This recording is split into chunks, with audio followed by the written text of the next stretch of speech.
मृदुल, देखिए इस मुलाकात पर सबकी नजरें टिकी हुई हैं जब आरएसएस प्रमुख और यूपी के मुख्यमंत्री योगी आदित्यनाथ की मुलाकात होगी और जो समय बताया जा रहा है वो भी समय आपके सामने है। लेकिन एक बार तस्वीर मेरे विजय उमेश आपको दिखाएंगे।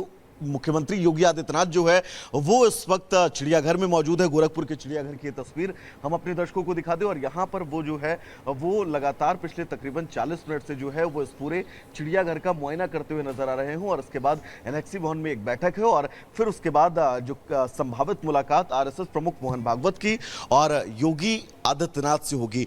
महत्वपूर्ण इस लिहाज से मृदुल बैठक क्योंकि इस बीच जो बीजेपी और आरएसएस के बीच तल्खियां हैं वो किसी से नहीं छिपी हैं और इन तल्खियों के बीच लोकसभा चुनाव की जो स्थितियां थी, लोकसभा चुनाव में जो बीजेपी का परिणाम आया उस परिणाम को लेकर भी मंथन और चिंतन की जरूरत है। ऐसे में कल आरएसएस के नेता इंद्रेश कुमार का बयान, जिस बयान देखिए सीएम योगी और आरएसएस प्रमुख की जो मुलाकात होगी इसमें क्या कुछ निकल सामने आता है ये देखना होगा। लेकिन लोकसभा चुनाव खत्म होने के बाद से ही बीजेपी और आरएसएस के बीच खींचतान की खबरें भी सामने आ रही है। इसी बीच आपको बता दें कि इंद्रेश ने जिन्होंने बयान दिया था बीजेपी को नसीहत को लेकर और अब जो है उनका बयान वो पलटता हुआ नजर आ रहा है, यानी कि इंद्रेश ने यू टर्न ले लिया है। क्या कुछ कहा गया है एक बार रिपोर्ट के जरिए आपको दिखाते हैं।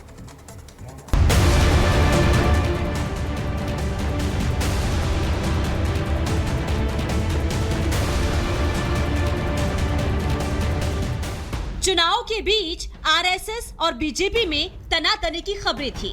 इशारों इशारों में अहंकार को लेकर नसीहत दी जा रही थी। इस बार नसीहत आरएसएस नेता इंद्रेश कुमार ने दी थी, लेकिन 24 घंटे के अंदर ही उन्होंने अपने बयान से यू टर्न ले लिया है और कह दिया है कि राम भक्ति करने वाले सत्ता में लौटे हैं और राम भक्तों ने सरकार बनवाई है। देश का वातावरण इस समय में बहुत स्पष्ट है। जिन्होंने राम का विरोध किया वो सब सत्ता से बाहर हैं। जिन्होंने राम की भक्ति का संकल्प लिया आज वो सत्ता में हैं और तीसरी बार की सरकार श्री नरेंद्र मोदी के नेतृत्व में बन गई है। देश उनके नेतृत्व में दिन दुगनी रात चौगनी तरक्की करेगा, यह विश्वास जन जन में जागृत हुआ है और ये विश्वास फले फूले, इसकी शुभकामना करते हैं। इतना ही नहीं, उन्होंने विपक्षी नेताओं की भविष्यवाणी को लेकर भी बयान दिया। राहुल ने ये घोषणा की थी कि मैं लिख कर देता हूँ कि 4 तारीख को देश के प्रधानमंत्री नरेंद्र मोदी नहीं होंगे। केजरीवाल ने कहा था कि मैं लिख कर देता हूँ इतना आंकड़ा जो है इंडी अलायंस का आएगा।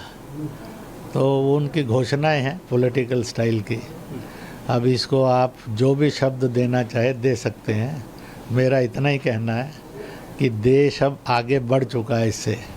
दरअसल आरएसएस के वरिष्ठ सदस्य और पूर्व प्रचारक इंद्रेश कुमार ने जयपुर में एक कार्यक्रम को संबोधित करते हुए इशारों इशारों में बीजेपी को नसीहत दी थी और कहा था कि जिन लोगों ने राम की भक्ति की लेकिन उनमें अहंकार आ गया था। इतना ही नहीं, इंद्रेश ने चुनावों में बीजेपी की बहुमत से दूर रह जाने की तुलना भगवान राम के न्याय से कर दी। जिन्होंने राम की भक्ति की पर धीरे धीरे अहंकार आ गया, उस पार्टी को सबसे बड़ी पार्टी घोषित कर दिया और उसका और जो पूरा उसको मत मिलना चाहिए, जो शक्ति मिलनी चाहिए, वो भगवान ने अहंकार के कारण हुआ। जिन्होंने राम का विरोध किया उनमें से किसी को भी शक्ति नहीं दी, सब मिलकर भी नंबर 1 नहीं बने, नंबर 2 पर खड़े कर दिए। इसलिए प्रभु का न्याय बड़ा विचित्र नहीं है, बड़ा सत्य है, बड़ा आनंददायक है।